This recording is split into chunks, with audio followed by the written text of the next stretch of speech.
Guys আমাদের ডিমের ঝোল হচ্ছে দেখলেন। এই দেখেন মোটা মোটা ডিম আছে, হাঁসের ডিম।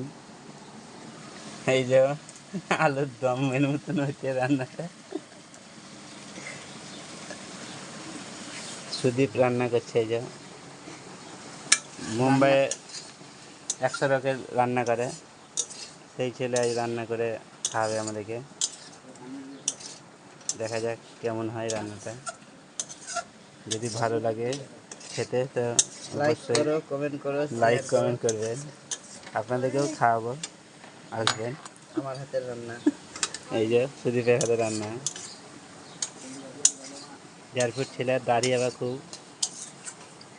রং করে আছে চুল। নি মারা কফুট। আমি 4 ফুট।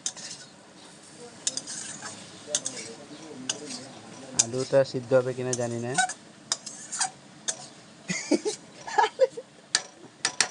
আলুটাকে ভাজা হয়নি।